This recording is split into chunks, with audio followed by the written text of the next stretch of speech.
Oke, selamat pagi, selamat siang, dan selamat malam teman-teman sekalian. Kita berjumpa lagi di chapter 4 sequence data type. Yang di sini ada list, tuple, set, dan range. Oke, yang pertama, apa itu sequence data type?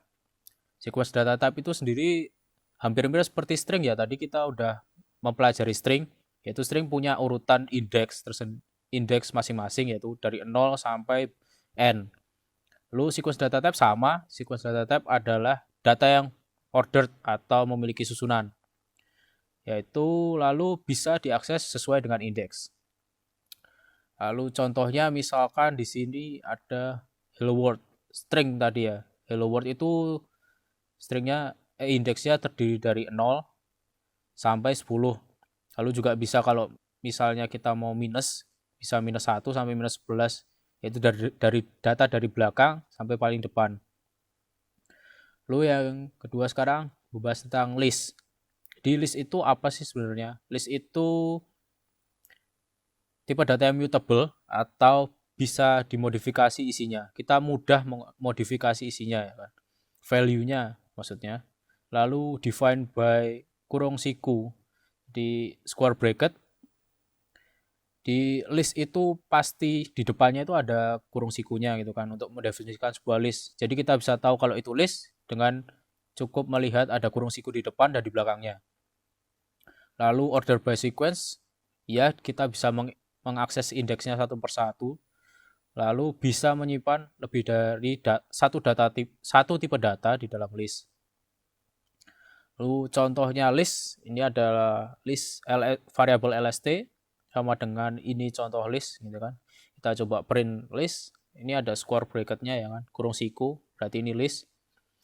Kalau masih kurang yakin kita bisa coba tulis type lst, maka hasilnya adalah class list. Untuk pengoperasian di list kita bisa coba di idle. Kita buka idle kita.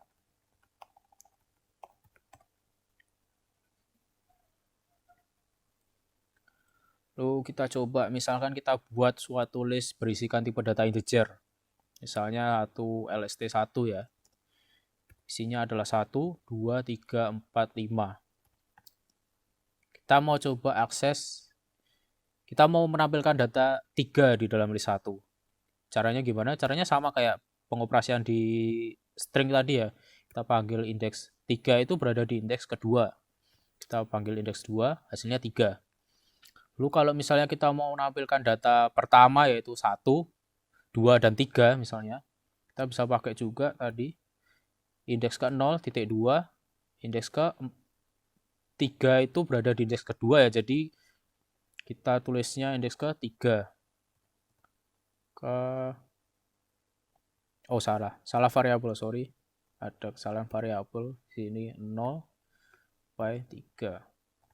Ya, hasilnya 1, 2, dan 3. Oke, lalu apa aja sih yang bisa kita lakukan di list? Ya, kita bisa lihat metodenya nih, caranya. Tinggal pencet Ctrl spasi, ini ada banyak banget. Append, clear, copy, count, extend, index, dan sebagainya. Untuk di video kali ini kita hanya akan fokus di beberapa aja. Contohnya misal sekarang kita mau menambah data. Kita punya list tadi udah ada 1, 2, 3, 4, dan 5. Misal kita mau nambah data 6. Gimana caranya? Kita bisa pakai metode append di sini ya. Kita append lalu kita tulis. Kita mau nambah data 6 ya kan. Kita tulis 6 lalu kurung tutup.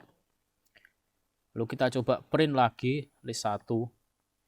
Kan dapat dilihat di sini 6-nya udah ditambahkan di data indeks terakhir. Kan append itu pasti menambah di indeks terakhir. Terus misalnya kita muncul lagi pemikiran baru nih. Gimana caranya kita kalau misalnya mau nambah data di depan atau misal di tengah gitu ya. Bisa caranya pakai insert. Bisa contohnya insert kita mau apa yang di mana? Misalnya data paling depan kita mau kasih misalnya 10 ya. Bisa 0, indeks 0 kan, indeks terdepan lalu kita tambahkan 10. Lalu kita coba print lagi indeks listnya tadi. Maka 10 ada di data terdepan yaitu indeks 0. Kalau misal kita mau menghapus data ya, misalkan kita menghapus 6. Caranya gimana? Caranya bisa pakai metode pop. Pop langsung dikurung tutup aja bisa. Oh, salah variabel lagi, sorry. List 1 pop. Ya, 6. Oh, 6 ini apa kok keluar? Nah, pop itu akan mereturn value yang sudah dihapus. Terus kita mau ngecek misalkan kita print lagi list 1, ya 6-nya udah dihapus kan. Jadi yang data terakhir sekarang 5. Lalu misalkan kita mau coba menghapus data ke 1 ya, misalkan kita bisa pakai remove. Ya kan kita mau remove 1.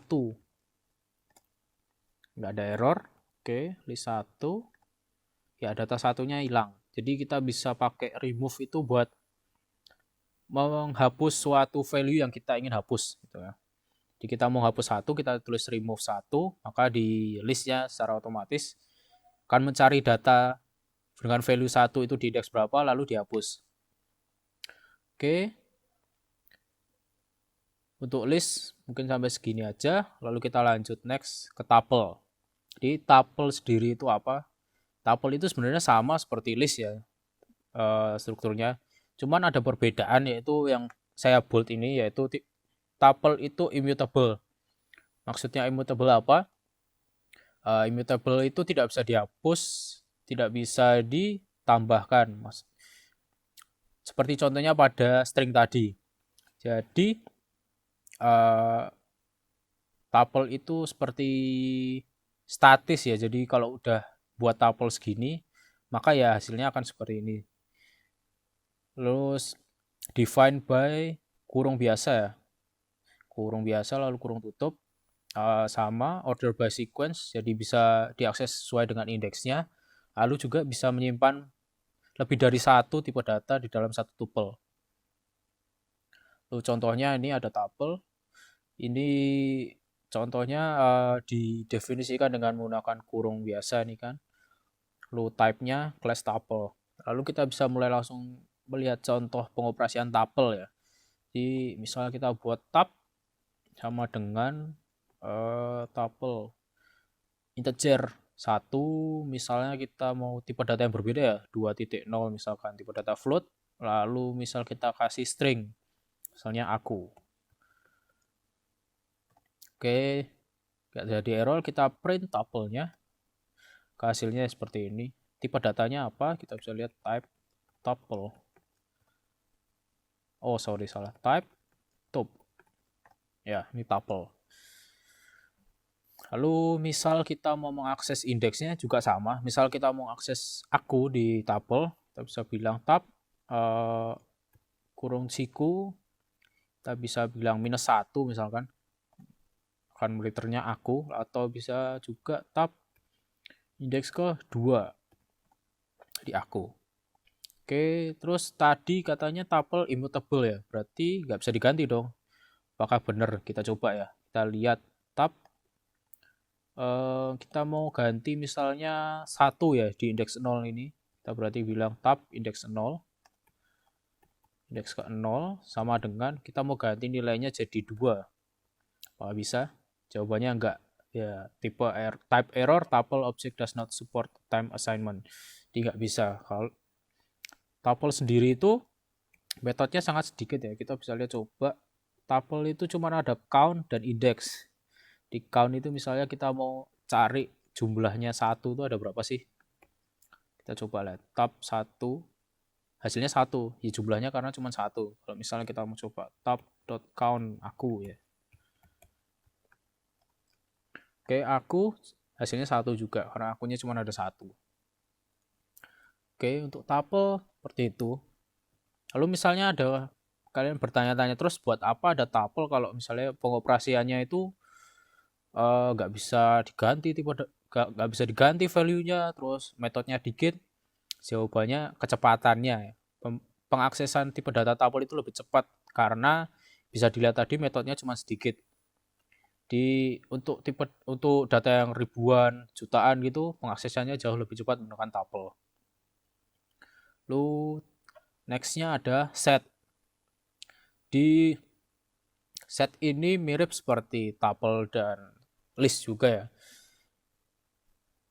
Set itu mutable, berarti isinya bisa diganti, bisa dimodifikasi sesuai keinginan kita, lalu define by kurung kurawal ya di sini. Jadi bedanya tadi itu kalau list kurung siku, tuple itu kurung biasa ya. Lalu kalau set itu kurung kurawal.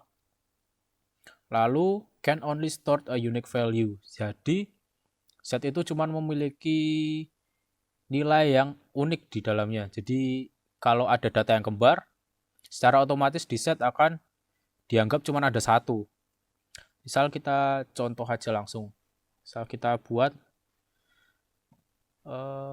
set